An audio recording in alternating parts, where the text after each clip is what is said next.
Okay. Owens. So I gotta tell you, we had to play. Okay. So it's just black love. Sometimes I call it black joy. It's very easy. And so since you know so much about the brain, you'll be able to do this. It's a brain game. So I'm going to give you a category of something, and you have to give me 5 things in that category. Five. 5 things in that category, and you have 10 seconds to do it. Okay? I'm putting on my trusty stopwatch right now. So you ready? I think so. Okay. So I just want you to name 5 Black neuroscientists that all of us need to know. 5 Black neuroscientists all of us need to know. Well, okay. Oh, wait a minute. Wait. Shoot, I messed it up. Okay, so you get some extra time to think. You can't say no fillers. Just say it. Ready? Yes. Go. Dr. Richard King, Bruce Bynum, Ann Brown.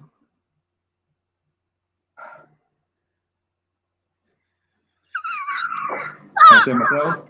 Me?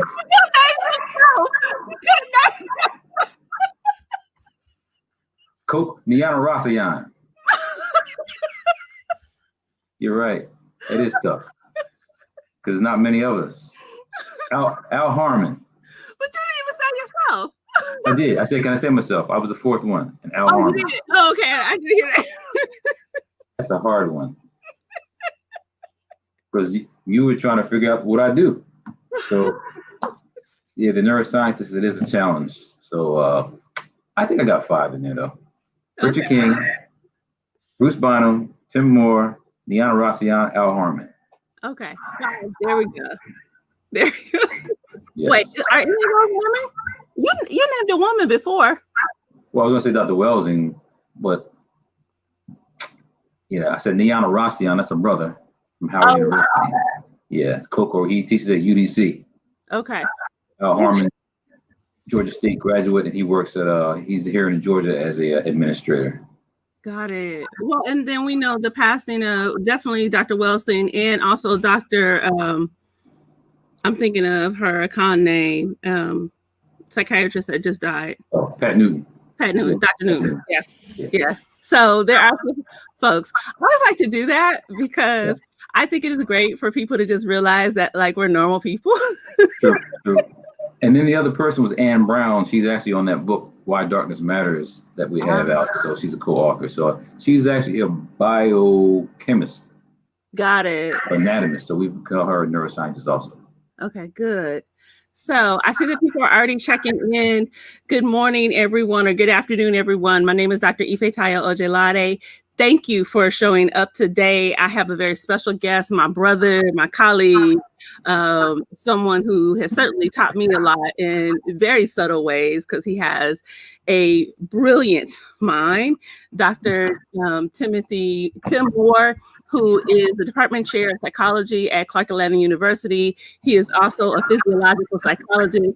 I told him earlier that in undergrad, the reason I changed from psychology is I took a course in physiological psychology, and I was like, Yeah. But it had to do, and we'll talk a little bit about this, it had a lot to do with the fact that I didn't see our people represented in a particular course. So thank you, Dr. Moore, for coming today. You're welcome. Thank you for having this platform, and thank you for the invitation. Yeah. So we're going to jump into this conversation today. I want to thank all the people that have come. Thank you for sharing your energy. I see Christina. Is it Roshni? Forgive me if I'm not saying that correctly. I see Carly, and I know that there are other folks. So please share energy with Dr. Moore. I think when we do these virtual platforms, it's great to have the conversation between the two of us, but it's also great to have some interaction with the people that are listening. So if you can just share your energy, just saying hello, that would be really great. I want to start out today, and I posted something this morning. Rutgers did this Rutgers had an article that I saw this morning. It was saying that the Capitol rioters, let me look at it real quick. The prosecutor said the Capitol rioters, we'll call them insurrectionists, meant to capture and assassinate officials. And particularly, they talked about Mike Pence. And I thought this was not surprising because we had heard it, but for people to actually be charged or things when we look at insurrection and we look at white supremacy and domestic terrorism, I am interested in this from the perspective of the brain. And so I'm excited to have this conversation with you today. So as you think about this, like, talk to me from a neurological perspective of, like, what is going on with these white supremacists, with these terrorists that have committed these heinous acts? Yeah, I mean, even if you look historically, people have heard of a book called 1984 by George Orwell. Mm-hmm. You know, that wasn't his real name, but you think about, he wrote that in the 1940s. But think about some of the things he wrote about, like peace, ignorance is strength, freedom is slavery. So you can fool people any way you want. So right now, these people have been fooled to believe that, again, for the election, that's why they were really kind of channeled to do this insurrection. They think that the election was incorrect, so they were fooled. So on the level of thinking about the mindset, for so long, they've been told that they are the superior people. They are the ones that should be controlling. So in that mindset, when you're now losing that, fear sets in. And fear is a dramatic, powerful feeling that impacts how people behave. And so now that has happened, and afterwards, now some of them are apologizing. Oh, I didn't think it was going to be like this. Oh, now I can't fly. Oh, now I have no fly listen. So now people are paranoid and worried about their life, but they didn't think that on the front end. Why? Because the system that we're living in this white supremacist structure, it creates a scenario where, you know, some people think that they are on top, and by any means necessary, they're going to stay on top. That's why they did that. But okay, made me think of something. There's this idea that brains have developed by the time we're 25, right? And so your frontal lobe is fully developed to be able to understand the consequences of your actions. Why couldn't they see the consequences of doing that? Yeah, people make bad judgments all the time in just our individual lives. You know, you have some of those experiments in psychology where they have the moral dilemmas. You know, if we have a train coming and you have that one person over there and three on this side, and but one person over there has a baby in their hand, and what do you do? So people just make bad judgments, and we've had bad leadership for the past 4 years. And that bad judgment and that bad leadership has trickled down to a people who have been feeling disenfranchised. I know we're going to talk about my book, Pigment Power, but there's a fantastic book by Isabella Wilkerson called Caste. Yes. Which is about discontent. And basically, you have a lot of people that are frustrated and don't know what to do. And so you lash out at the places that you think that you can control. And they think that they can control the government because they had a leader, a so-called ringleader saying, go. And people followed that. It's no different than what happened in Germany with Hitler. No different in Italy with Mussolini. I mean, so for us to take this lightly, dangerous times. So the title that you had with is, I don't know why I'm getting this feedback. That's weird. But anyway, the title you came up with is calling this the delusional states of America. What do you mean by the delusional state of America? Well, basically, when you've been fed lies all the time, and pretty much it then gets ingrained in your brain, and because you keep asking these questions about the brain, why can't the brain kind of process this properly? No, I mean, it's been like seared in people's minds because our educational system has been teaching us that there are some people that are better than others. The whole dynamic of European or Western education is set up for like this dichotomous logic. You know, it's either this or it's either that.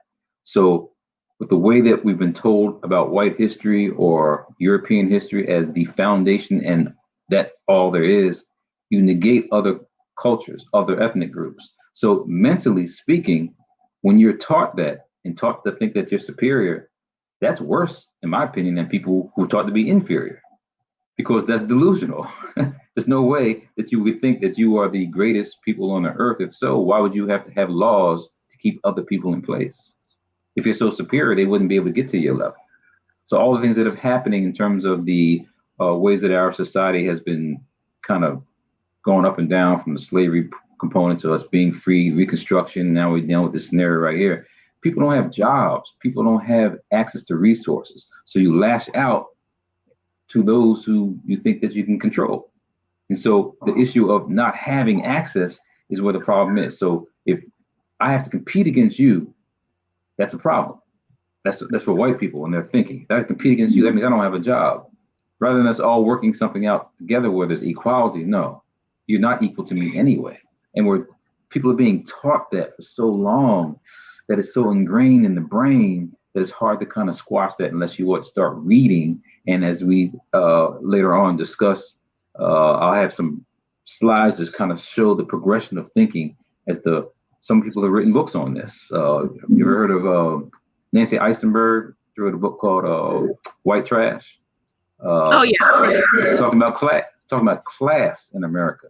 So people were saying that those people who were the insurrectionists were low class people, rural people, Confederate. No, some of those people were bankers.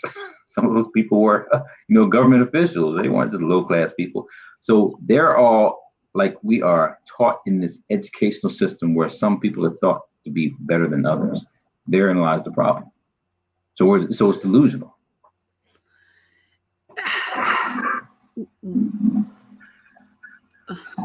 So I'm thinking different ways. So I was thinking about your book. So you pulled it up. I'm reading it. I told you Pigment Power, and you did this brilliant analogy at the very beginning. I think it's in chapter 1, and you talked about cells in the brain and how they automatically work together for the benefit of the body. And you made this comparison to humans and how we function versus the cells in the brain. Yeah. How come, well, I mean, maybe you can use education, but how come people aren't naturally working together? If the foundation of their body, their cells naturally work together, why can't they? Well, the first chapter was the social implications of Blackness. Mm-hmm. Social implications. That means there's some reasons why people have a concern about Blackness. So I talked about it then from the cell body to the body politics. So yes, with the cells, you got like an artery or a vein, and you got corpuscles traveling through there. Some could be big, small, a whole bunch of them trying to get to one area, but they know to wait for that one to get through. That's on a cellular level, thinking about intelligence. So on a grand scheme level, in terms of human beings, we can't be intelligent if we're now trying to keep another person down. I mean, think about the reality of us being here on Earth in the first place. If you were having this podcast and it was just you having the podcast and nobody else on the other side, I'm not even here. What's the reason for you even being here? We're here to serve people. We're here to not serve them like a slave, here to be here for people. So if you then can't work with people, then there's really that's not intelligence. So cells know how to work together. So the whole reality with stress. So when we're stressed out, our body does something natural to make sure that we can handle the situation. So in your brain, you have a place called the hypothalamus. It secretes a chemical called corticotropic releasing hormone. And they don't like that physiological psychology, but it starts somewhere in the brain. All right.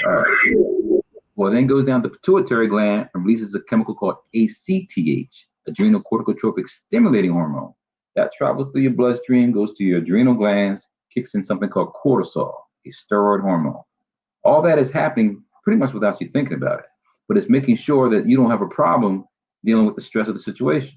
You could be running. Oh, you hit your foot or you cut your hand.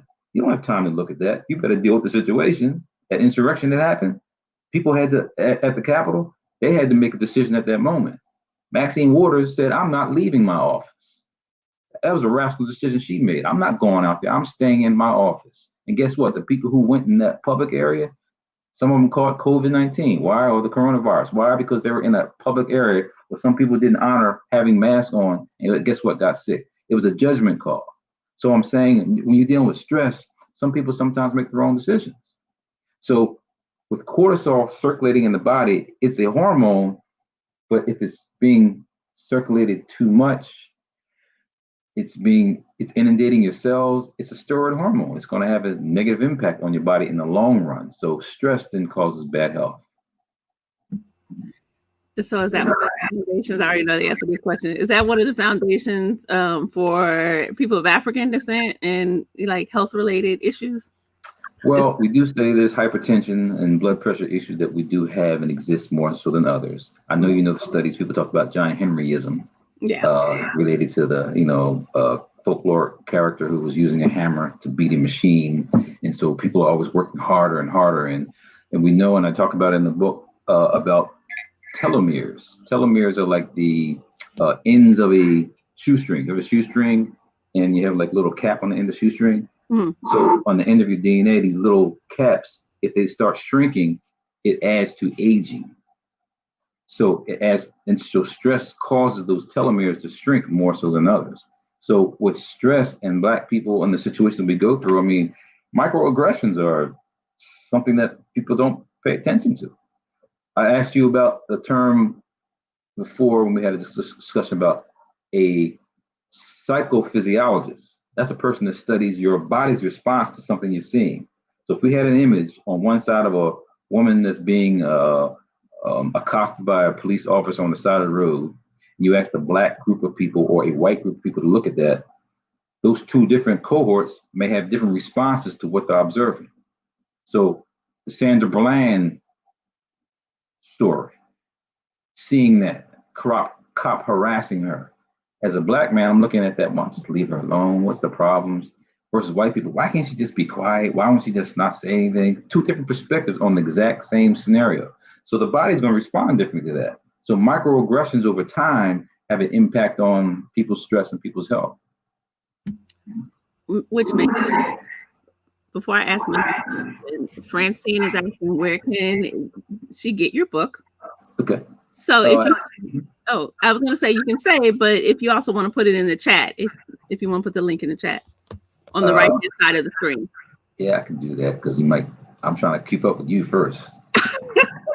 But because I want to show my PowerPoints to make a little kind of a presentation for people to kind of see. Because once you see, the issue is when people don't see, they can't understand it. But that ding moment, now I understand what you're saying visually versus some people. Some people don't like to read books anymore. They rather have the audio, the visual. So people learn differently. That's the point we're making. Got it. Well, saying that, there was something you just said that I want. So you're talking about just from the brain perspective of like if two people are watching the Sandra Bland situation when this cop is harassing her, one being white and one being Black, they may perceive it differently. And so does that mean that we can see in people's brains whether or not, one, they're stressed, and two, whether or not they are racist? Yeah. Yes. Can I run through some do that for you? Can I do that real quick? Yep. So if I can share my screen with you, okay, you have to tell me if you see it first when I put it up there. There's my colleague from Guyana. She's saying hello, Don Stewart. Guyana, that's a long way away. All the way in South America.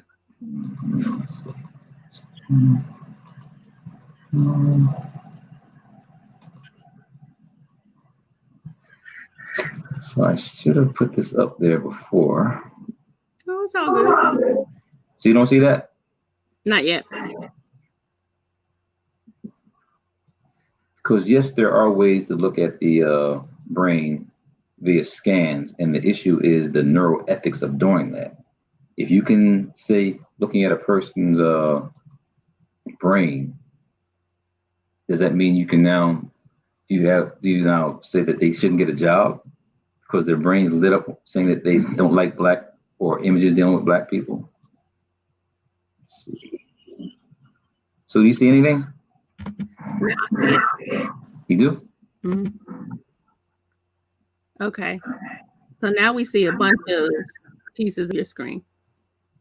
But you don't see my I don't see your slides though. I just see a reflection of the screen. All right. Okay. Yeah. Well, you that part out. That's the fun of technology. We're trying to do this from a distance, but that's all good. I still want to come back to that, but I want you to talk a little bit about melanin because you've written 3 books so far that talk about melanin, right? Or have that as a part of the topic. Is it 3 or 4? Actually, 4. Got Why Darkness Matters, The Power of Melanin in the Brain, Science of Melanin, Dark Matters, Dark Secrets, and This Pigment Power. So that's 4. I'm trying to see if I could. So I do want to be able to talk a little bit about melanin and what you see the power of melanin is, or the importance of it. Okay. So 3 advantages as I'm clicking and talking to you. One is melanin is not just here on the outside of our body. It's also inside of our body. Our eyes, ears, our brain, our internal organs. So when we speak of melanin as a particular topic of discussion, melanin as a complex biopolymer, it can serve as a neutralizer of toxic substances. What do you mean by that?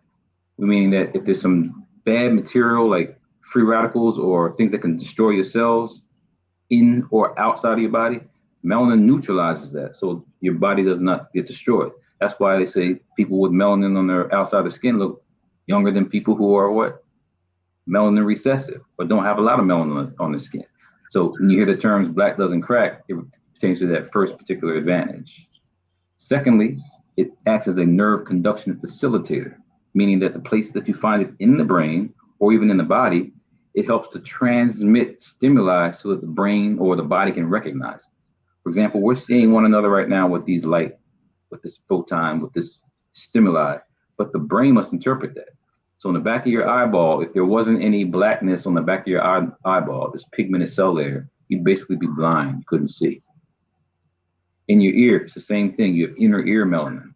So there's different frequencies of sound that is converted from the sound waves to what your brain can recognize. That's why we listen to different music. We hear different sounds in terms of hip hop music, and in terms of African American classical music, which people call jazz. I mean, there's so many things that we've created. You look at other cultures where we created tango and samba. I mean, there's a different kind of flavor that we have. It's because of what we hear and see. So that's nerve conduction facilitator in terms of how the brain works to make sure that things can work faster. You've heard of people having neurodegenerative diseases like Parkinson's disease. So of those cells in the brain that produce dopamine deep in the brain called the substantia nigra, if they're not working right, the person has what? Movement problems. Actually can't initiate movements. So imagine if that system worked better. You'd be slam dunking basketballs like we do, or dancing like we do. So in that context, we're saying that in the brain, it also functions like that. So this energy transforming component is the third one, which is one much more challenging. But again, as long as you understand that there's stimuli out there in the world, our bodies, we're nothing but, people say we're what? Spiritual beings having a human experience. So all those environmental stimuli that are out there, our bodies have to recognize it. And the melanin becomes that conduit to keep us connected to a higher form, a higher state of consciousness. So why don't more people study that? Why don't they talk about it? Because it's dealing with blackness. I mean, pigment politics. I mean, we're dealing with the reality of black is supposed to be bad. You know, you look at the dictionary, everything that's black, associated black is negative. White, I mean, you ever had angel's food cake? Is that black? No, it's white. You ever had devil's food cake? Is that white? No, it's black. I mean, so you have all those dynamics where the language has us thinking that black is bad. Therefore, we start to not like ourselves, not appreciate that. Think about the whole dynamic of skin lightening creams and how that's been really decimating populations, because that stuff will kill you. They have chemicals in there that so-called takes away the pigmentation, but there's chemicals in there that can destroy your internal organs. Not a good thing. But why are people doing it in the first place? Because they think that white means power, white means having what status, therefore you're lightening your skin to be in that realm. And that's, in my opinion, that's a psychological problem. Because the same people that are telling you that black is bad and they're maybe light in color, well, why are they trying to tan them? Like that orange monster, the insurrectionist in chief. But Right. that's a whole other thing. So that actually brings me to another question. And if you all have questions, please put them in the chat so we can be able to let Dr. Moore answer your questions. So you're saying that melanin, because we have melanin, it's on our skin, but then also in our body, in different areas, in our brain, behind our eyes. I forget the other. What other areas did you say? Behind our eyes, ears. Here, internal organs. I mean, you look at the kidney. The kidney's dark in color. Liver's dark in color. I mean, that's pigmentation. So if we have melanin, and the melanin is what helps us look younger, then we have cortisol that is stressing us and aging our organs. How do those two things work together for our people? Well, the cortisol is so when we say steroid hormones, steroid means that it can really have some powerful influences on your physiology. If you take a teaspoon of sugar and dump it into a Olympic-sized swimming pool, that minute amount is what we're saying is how powerful steroid hormones are in the body. Little can cause a dramatic change. Testosterone, estrogen, you see what they do to men and women in terms of as they change and develop. So on that level of the steroid hormone, cortisol, is there for a purpose though. A lot of the things that are going on right now with this COVID-19 and the coronavirus, some of the treatments for that are steroids. Because what's happening is that the body is being overreactive, like they call it the cytokine storm. There's like these too much happening at one time, and the body's trying to respond to that. So rather than a vaccine, steroid hormones could be used. Interferon, interleukin. There are several treatments that could be used, but the whole emphasis around now is focused on vaccines. So when people are more stressed, is that why maybe Black people are becoming or succumbing more to coronavirus? Their bodies are already taxed, along with the diabetes, hypertension, blood pressure, all those other issues, and you're already stressed. The milieu, the environment, is then making it more problematic. So the cortisol is important. It's just that too much of it can then, on the other side, cause a problem. Even with the dynamic of melanin, melanin's important. But guess what? As it keeps absorbing these toxic things, as it takes it in, potentially that's why people then have the Parkinson's disease when they get older. You don't get Parkinson's disease when you're young. The people who do get it when they're young are people who have done drugs, synthetic drugs, and the evidence is there for that. So if people have less melanin and they have this level of stress, as do you think they would be able to survive as long? Is it people who have less melanin or less melanin recessive? Melanin receptive people, if they had the same level of stress as melanin dominant people, would they be able to survive as long? I think the records indicate they can. I mean, white people have a longer rate of living than we do. I think what it is that their stress level is different. You know, for them, they feel as though their stress, deals with really material and economic things. So they can get flustered over little things. If a pen drop, some people who are maybe melanin recessive are a little worried about that. So that dynamic of stress, people handle stress differently. In our society, if material and things are the motivation to why most people are living, you see why people who don't have it are more stressed. But that's why they have the level of stress. If white people situation was switched and they were in our situation, would they be able to have the same level of longevity? I would say that's a difficult question to ask, only because the whole experience of different levels of stress have been different for generations. I mean, we can go to other cultures. We can look at what happened when the Moors went to Spain in 711. Prior to that, people in Europe are struggling. Bubonic plague. You had all these, the Dark Ages. I mean, they had some problems. So they were stressed, right? They were dying, right? So yeah, they had some issues. And then when the Moors came along and told them how, cook your food, wash your hands, how to live properly, guess what? That society changed, that environment changed. So not to say that they aren't impacted by stress. So when we look at generations of time, we can start to look at how people responded to those things. But in general, like I said, this day and age living in America, their stress level is going to be much different. Got it. Like I said, the lower class white people who they may think they're still better than Colin Powell or Condoleezza Rice or Clarence Thomas. I only use those names because those people who have succeeded in society. And now you have white people who are maybe lower than them, but still think they're better than them. Was it what? Color of their skin. So the stress levels is different. Got it. Okay, so what questions do y'all have? We're here with Dr. Timothy Moore. He's the Department Chair of Psychology at Clark Atlanta University, and he is a physiological psychologist. He's talking to us about the brain, talking about melanin, and getting me straight about cortisol and all of that stuff. So I would love for y'all to come and join this conversation and ask Dr. Moore questions. My next question, while people are kind of figuring out what they want to ask, is I wanted you to talk a little bit more about fear and anxiety. You talk about that in your book. You said it at the beginning. Talk about the brain and where the impact is with fear and anxiety. Okay. So can you see my screen now? I got it. There you go.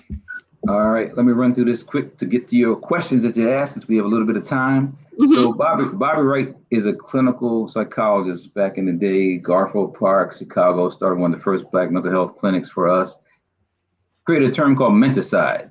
And so we as a people are struggling because we really don't know our history and culture, and somebody's trying to make sure you don't know it. So the deliberate and systematic destruction of a group's mind with the ultimate objective being the extirpation of that group is what we're saying is menticide. So we as African people are in trouble because we don't control our own education. So we now get ourselves in a position where you have news articles coming out now, like that past insurrection. It says, no one took us seriously. Black cops warned about racist Capitol Police officers for years. People said things for years, and we see this all the time. We say, well, Black people are complaining about nothing. Okay, we just saw what happened on January 6th. More than nothing happened. So in terms of fear, some people take fear or experience fear differently. So are you able to hear me? Yes. You able to see? Yes. So now it says fearful memories, since you're asking about fear. So warning to the viewers, viewer discretion is advised. This is not an R-rated movie, anything like that, nothing like that. No X-rated stuff. The point is, some people really can't deal with stress. They can't deal with, painful images, certain movies, Sankofa, Free State of Jones. Some people don't like to see those revolutionary movies, but I want you to pay attention to the images here. Because I don't want you to look at the Black man as being burnt. Look at the white people around looking at the Black man being burnt. All with hats on, and who knows what's going on in the mindset there. Don't look at the Black men being hanged there. Look at all the white people that are now looking at that and paying attention to this and with their hats on, Sunday best and smiling. Don't look at the Black men being hanged. Look at the white people that are looking at that.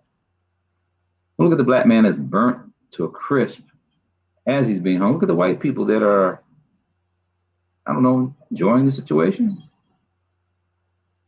The Black man being exposed after being whipped, body all torn up, and white people just looking. Those are the same people that did the insurrection. Not same people. I'm talking about ancestors. What they've been told, trained to think, what they talk about at home when you're not around.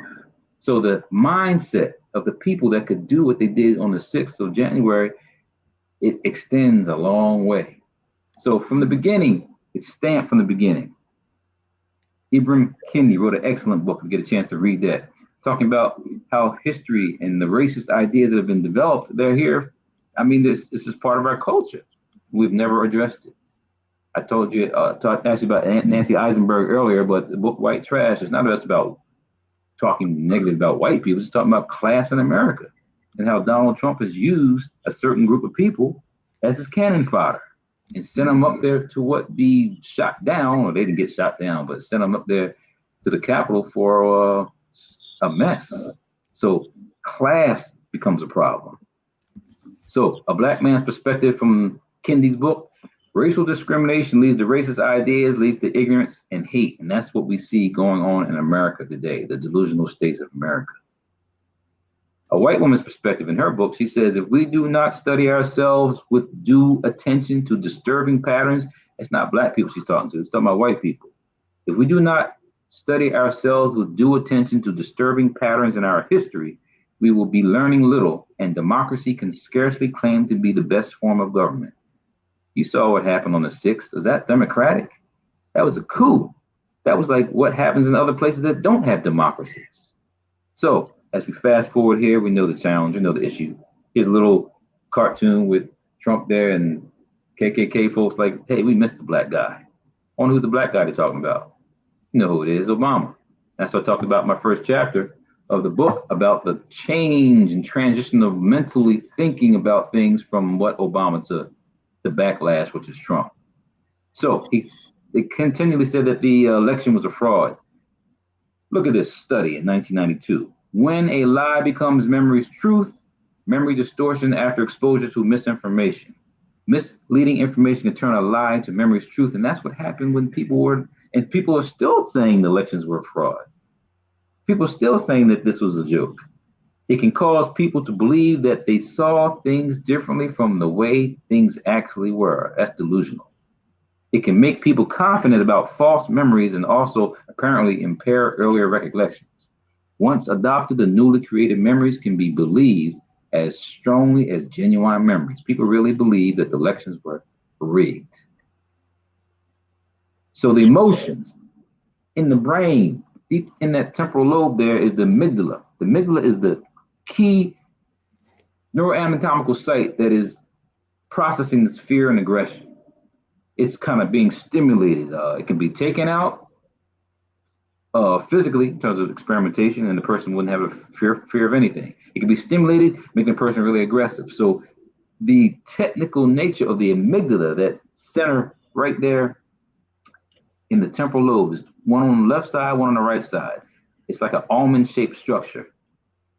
If you look at it in more detail and you break it down, there's different parts to it. The cortical, medial nucleus, the lateral nucleus, basal nucleus, central nucleus. The point we're making here is that even though we're saying it's one little area in the brain, that's what's being fed fear. That's what's being fed and making people think in a negative way. So what happens is fear is like the brain becomes a generator, and you have all these different thoughts and patterns that happen in certain people. So neural networks, they're like patterns and pathways that can be constructed in a person's brain so that they respond, let's say, for empathy. That's how language is created. Social behavior, aggression. So it says right there, mirror properties. I don't know if you've ever heard of it, something called mirror neurons. Don't want to get too deep into it right here, but mirror neurons are brain cells that light up when you're just thinking about something. Scans, you asked about the brain scans. So who should read your mind? So there's now evidence that people can look at people's brains and see if they're maybe racist or not. So the purpose of a memory is to predict the future. So basically with people's memories, if we have all these negative thoughts about Black people, or we have all these images about resurrection or insurrection or revolution, whatever that is, your thoughts from the past will dictate how you're going to respond in the future. So people are now concerned that, well, they didn't do a hard hand attack on these insurrectionists. So that means if Black people do this in the future, guess what? They'll be mowed down. Well, we already know that will probably happen anyway. The point is, we don't deal with the realities of the past to make proper decisions today. So fear, the other side of fear really is anxiety. When you're fearful of something, you're fearful of something specific. A white person may be fearful of a Black person. I don't know why, just fearful of Black people because of Black color, pigment, who knows? Spiders, you're scared of spiders, basically arachnophobia, scared of heights. But anxiety is a little bit different. That's non-specific. There's a little detailed image here. If someone goes back to your YouTube or however you post this, they can look at this a little bit more detailed. But the top part there says A, shortcut. Bottom part says B, the high road. There's a gun right in front of the person's eye. So you can see that, correct? Yeah. So that gun should mean danger. So we could also say on that gun could be the TV or anything you're seeing. It goes straight to the amygdala to say, uh-oh, something's wrong. So when you're startled, let's say you're in your house and it's real quiet, you hear something loud, you get startled. It goes straight to your amygdala and then process, and you start maybe sweating and your heart beats fast. So that happens with implicit bias. Some people can see an image of a Black person and automatically thinking, oh, negative. It could be a quick millisecond and they think something negative. See, a white person may not think that way. On the back side of the bottom part there, it says the high road. It doesn't just go straight to just the amygdala, but it goes to the amygdala and process to the thalamus and then to the cortex. That means it's what? Processing. So fear can be then processed. So I have there, right there on the bottom part, vote Trump, because someone can go into the voting booth. They know that the man is wrong. They know that they shouldn't be doing it. But guess what? They vote for him anyway. That's anxiety. So all this that we have going on in our society has created a situation where people are just ignorant of the truth because they don't want to know. I have a question. Yes. Is it, why do you label it versus racist? You broke up on me. What was the question again? Why do you label it as anxiety versus them being racist? Well, anxiety, because many people have anxiety. Many people go through it from different experiences and they deal with anxiety differently. The point is, well, what is anxiety? You could have test anxiety. What is that? What are you anxious about? That's the part that can't be controlled. So I'm just saying that using it as a construct, it gets into the reality of people then start doing bizarre things like what happened on January 6th. Anxious. Anxious about what? About a black woman being in the White House? Kamala Harris? What are you anxious about? The fact that they say that in a few more years, white people won't be the majority. I mean, so the anxiety piece then can lead people to being racist. Okay. So unintentional ignorance. So people who don't want to address those things, guess what? You create a society where we're always fighting one another. So since this is for psychology and the healing paradigm platform, the synopsis of this research dealing with the brain is that with using functional magnetic resonance imaging machines, people shown unfamiliar white and black faces had heightened activity in the amygdala. Brain activity matched up with psychological tests to measure unconscious racism. And again, this is real quick images being shown. The amygdala responded to images shown less than 30 milliseconds. When images were shown a longer time, activity in the amygdala stopped almost completely and the anterior cingulate cortex and other areas were activated. So that means that in further areas of the brain, now there's further processing. And so that's why I'm saying the way that society is constructed and the way we're being taught, we're not being taught to look at people equally. We're taught that some people are more superior than others. So there's clear evidence that the brain can be socially manipulated. We see that by all these people that have made bad decisions on January 6th. Presence of the strong fear-related emotional responses in individuals who outwardly show no prejudice attitudes is known as implicit racial bias. The sister Cori Bush gave her address to the Congress about the white supremacists in chief. I don't know if you heard that, did you? No.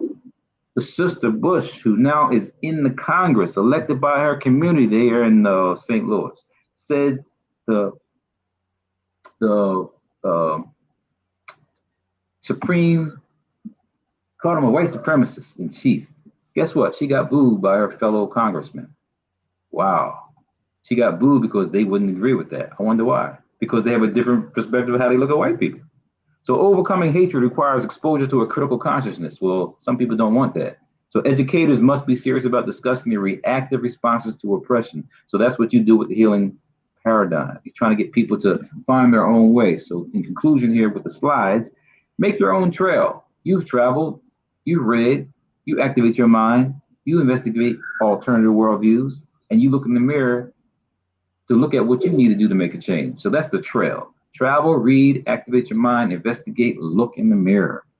Stop waiting for others to make a change. So we have to be the trailblazers. And again, I appreciate you for your platform that you're doing. In terms of us finding ways to do that internally, I mean, you got to turn off that media. You know, relaxation, you got to meditate. You got to do things that will put your mind at a peaceful state of consciousness. And that's only going to happen by you, tuning into what? Self. Got to turn that TV off. For 4 years, I stopped listening to NPR because I didn't want to hear anything about Trump. So now that that's gone, okay, I'll pay attention to a little bit more. In terms of seeing all the images now of the insurrection, well, I don't want to keep seeing that Because on the reverse side, if there was a black people, they'd be all shot up. I'm going to keep watching that. Right. All the images we keep seeing of the police brutality and the murders, are we being set up psychologically to say that that's normal? Mm-hmm. So there's many people that have written books dealing with revolution and change, and the reason why the white folks got worried, because guess what? They had a no-knock warrant that happened on January 6th. They just came in. Now they know what a no-knock warrant feels like, don't they? Wow.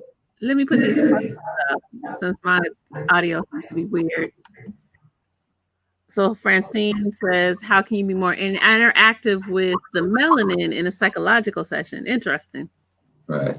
Well, also in the session, I mean, I know you sometimes are indoors because you're in a closed environment. Hey, the reality is the sun is where we need to be. We're not an indoor people. That's why that social distancing is a problem right now. If you've got a clinical site, you're training people or you're consulting with people, hey, it'd be nice to have a window nearby. Take a walk, get out of that mode of just being in a closed environment, because one of my chapters is called, I deal with sun conscious, not unconscious, sun conscious. So in that context of how you deal with the melanin in a psychological or a session like that, again, encourage people to eat properly, eat pigmented foods, foods that contain pigments, that is fruits and berries. I mean, maybe have some of those in your clinical session. And maybe show the people individually that, that's life versus something dead, cooked meat, but something life-oriented may help out a person to see, where they may stand. That's great. About that. One more question. John Stewart, we can see she's the Delta. They just had Founders Day the other day, and then today's Founders Day for Alpha Kappa Alpha. So, happy Founders Days for those ladies. It says the whiting of our people has been creating severe medical and psychological concerns. How do we start addressing this new push to be white? What strategies should we use to work to empower our people to understand the benefits of our skin pigmentation? Well, I wrote The Science of Melanin back in 1995 to kind of deal with those things. I wrote the Dark Matter's Dark Secrets to get people to, know our own self. The Science of Melanin. Yeah. So, and it's just the reality of knowing that if we don't talk it, right, it's not going to get done. So just that context of asking that question, it starts with us. I mean, you can't, if the people who taught you and brought you here and taught you to be inferior, how are we going to now expect them now teach us to be right? We're sending our kids to our former oppressors to teach them. So how we expect them to now appreciate the issue of blackness? Not like all white people aren't teaching correctly. It's the system. You have some good white professors, you got some bad black professors. So just that dynamic of we have to take responsibility to having the right information that can share with what people need to know. And if we don't do that, we can't win.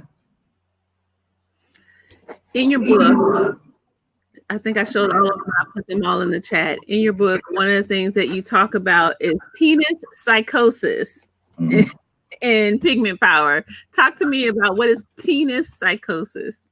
Yeah, so the dynamic of if we were all just here without clothes, maybe without the houses, in the interior environment, we'd be out in the open and we just be living, because that's how we came about. That's how we started off. So the body becomes the image to see. So we know all the stories saying that when the Europeans came to the islands, they saw all these naked people and they felt, oh, they're primitive. Mm-hmm. They were really worried about them and their bodies lacking.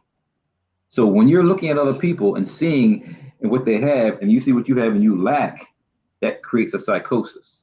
So this dynamic of penis psychosis, what's the reason why those men, primarily that I showed those images earlier, some of them had their penises cut off after they were lynched, burned. I wonder why that is. Because in the mindset of the white psyche, it's black men in this sexual prowessness, this urge that they feel like black men have something that maybe they don't. So the penis psychosis is set up in the context of the fear that others have. And so now to fight against that, you create your own kind of gun. So the penis shaped like a gun, because what emits something called semen to what make a baby, and now the whole concern is that black and white mixing, there will be no white in the future.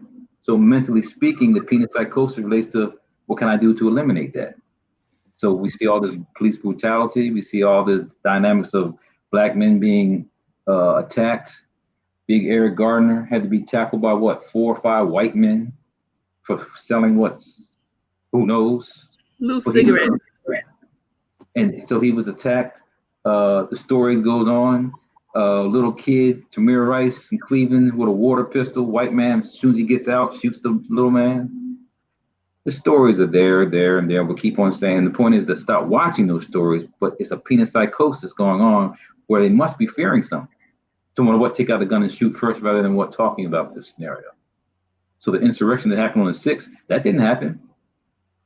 They didn't shoot those people who were coming in the Capitol because they were the same people that were the same people on both sides. But if it's black people, it becomes a dynamic of you fear them, so the gun becomes the what equalizer. You sound like Dr. May her soul rest in peace as a powerful sister. And I was just curious that some of the books from this one to Nancy Eisenberg, because she's a sister, Isabella's a sister she actually went to Howard, Isabella, and then neither Nancy Eisenberg mentioned Dr. Welsing. Neither did Robin DiAngelo, who wrote a book called White Fragility. You seen that one? Read that one? Yeah. None of them mentioned Dr. Welsing, who was at the forefront of discussing what they're talking about. I'm just saying that if we then don't talk about her ISIS papers, no, we don't talk about her work, who is going to talk about it? She was at the forefront of saying that this white supremacist mindset was going to be a problem for society. Her and Neely Fuller have been pushing this for years. Well, who knows about them? Yeah. So it's for us to tell the story. And again, may her soul rest in peace in terms of how she was at the forefront of just talking about this whole issue of fear and white supremacy. I'm pulling out Fuller's book because it's interesting. It's like even if people have heard of Frances Cress Welsing, they haven't necessarily heard of Neely Fuller and his information. I mean, she always would credit him. Anytime you heard her speak, she would always credit him. And he didn't have a PhD or any fancy degrees, but he was just a brother that just understood racism and white supremacy. And there's a lot of people that actually take that quote because he says, if you don't understand racism and white supremacy, then everything else you think you understand, you'll just be confused. Right. And so his work is really important. So she was a psychiatrist, right? And so she's just studying this brother who's just creating some ideas, and the tandem then created this whole understanding that we have today, because the driving principles behind her theory, the Cress theory of color confrontation, 2 driving principles. One is that white people are numerically inadequate. So it's a psychological sense that, they're numerically inadequate, so they got to group together and collectively work together to have things. The other one is the genetic annihilation component by lacking melanin. So by lacking melanin, that becomes a genetic deficiency that makes them feel, again, that they have to do what they have to do to control the world. So there's some driving principles behind why the white supremacist structure is in place. It's just a matter of where are the analyses. And that's why I'm saying Dr. Welsing has been at the forefront of that versus all these new books coming up not acknowledging her work. Right. I agree. I was trying to talked about the psychopathic racial personality. I was trying to pull it out. Bobby Wright's book. I tried to go back there. I can't put my finger. I normally can put my finger on stuff. Yeah, Bobby Wright. Okay, yeah. So a psychopath. That's what we've had in that place called the White House for the past 4 years. Is a psychopath, and psychopaths don't acknowledge something that's wrong. So to this day, he's still saying that other people are wrong, or there's good people on both sides. I didn't do anything, and that's what psychopaths do. They have no emotional empathy. The guy's niece wrote a book and told you all about this. Nobody listened. They said those black cops said that those Capitol police officers were racist and some things were going on. No one listened to them. So now what do? Did people listen when Hitler was doing his thing? Probably not. That's why people got in gas chambers. So we could keep burying our head like nothing's going on. It's going to get worse. It's just a matter of what do we do to prepare for that. Well, and when you say we could keep burying our head, I wouldn't say the majority of Black people are burying their head in the sand. I think that we're paying attention. We're paying attention, and this is what tends to happen is we're paying attention, and because of the systemic racism in this country, what we say gets dismissed. So we could have told you a long time ago that they was going to storm the Capitol. There was no Black people. Was there anybody that you knew that was like, oh, this is a surprise. I didn't expect this. Yeah, but I'm just saying the way the media creates things that we get caught up in it too, though, where we don't think that would happen.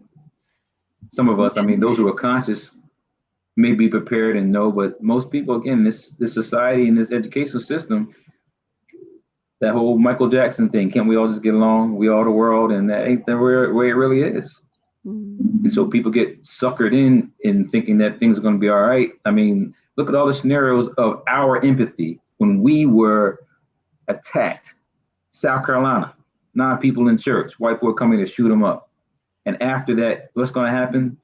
People forgave him for doing that because we're empathetic people. White woman went into, she thought it was her apartment, shot up a Black man in his own apartment. Remember in Texas? The Bolton John. After that, the judge gives her a hug. The brother gives the brother who was shot, his brother gives her a hug. This empathy that we have. When does it stop? And that's what I'm just saying, that we then get caught up in this too, thinking that things are going to be all right when we don't prepare properly. So now we're in a bad position also. I want to try some of these questions aside. If you can see them, Dr. Moore, they're also wanting you to I did put the names of all of your books. If you could actually type in the chat, the website where people could contact you. One of the things that is powerful about Dr. Moore is that this brother is not only a genius and writes these books, so there's 4 books, but he also publishes his material, so you can get them directly from him. So there's no third party. So you're giving the money to Dr. Moore directly. There's a couple of questions that are here that I want to address. One is Roshni. You might have to help me with this question. It says, are these studies considered when discussing police reform? Okay, I kind of edited the question.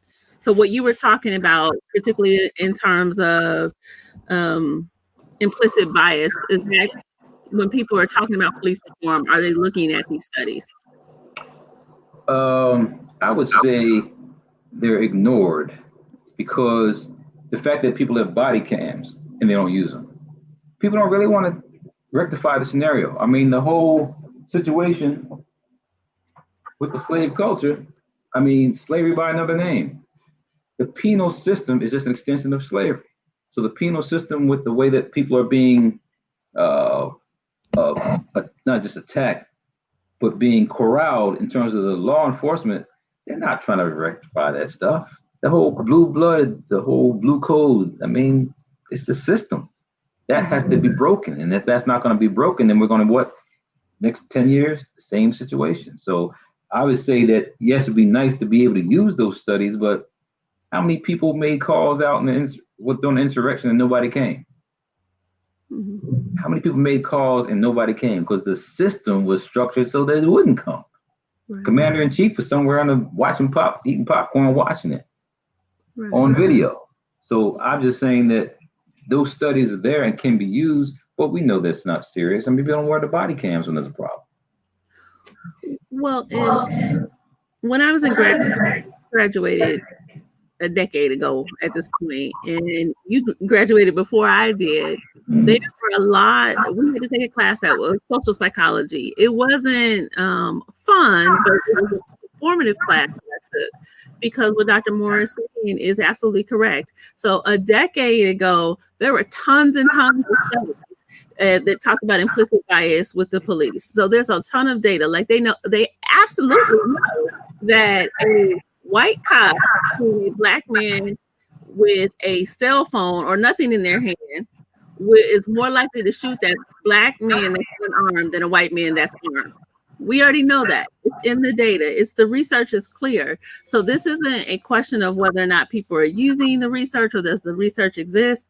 Like Dr. Moore is saying, it is being ignored. Yeah. And I watched this program, I know it's going a short time, but Small Acts in England, were done by Steve McQueen, and one of the segments was on police participation. One of the brothers who played in Star Wars, Bodega. Yes. He played a PhD. He got a PhD in science, but he wanted to go be a police officer. They don't have a lot of black police officers over there during that time period, 70s, 80s. He wanted to be the one that started off, because you have to start internally. Internally, is where you have to make the change. So I'm just using that as an example of, if it doesn't change internally, we will never resolve this problem. So that was this example of a whole nother culture with the same scenario. It ain't like we only black people in America getting beat down by the police. It's happening all in Brazil, Colombia, other places where you have a concentration of black people with white people controlling the structure outside. This is happening. And so there's a black nation, huh? But with the concept though of money and economics and following the Christian way of looking at things.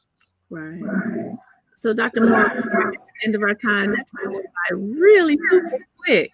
I want to thank you for coming and showing up and participate in this conversation. If you are here for continuing education, then you will receive an email link with the evaluation. You will have 30 minutes to complete that evaluation. Once you complete it, then you will receive your continuing education certificate. If you are not here for continuing education, but then you just decide that you want to bless us and show up on these Fridays as I have these conversations with my amazing colleagues, thank you, thank you, thank you. I'm going to ask something of you. So I have these amazing people that show up every Friday without an expectation of being paid. They are just willing to do this work for our people. So in order for us to be able to have this information spread to a broader audience, particularly what Dr. Moore is saying today about melanin and the power of melanin and understanding things from a physiological psychology perspective, I think this is important. If you think it's important, I just need you to do one thing. All you have to do is click that like button. So I see that there are people watching now. I am asking each one of you to click the like button today. I'm also asking you to share this video with your friends. I know my audio is. I'm sorry, I don't know. But I'm asking you to share this video just so we can get this message out here to a broader audience. So come back every Friday. I am here on Facebook Live interviewing my colleagues and having amazing conversations every single Friday.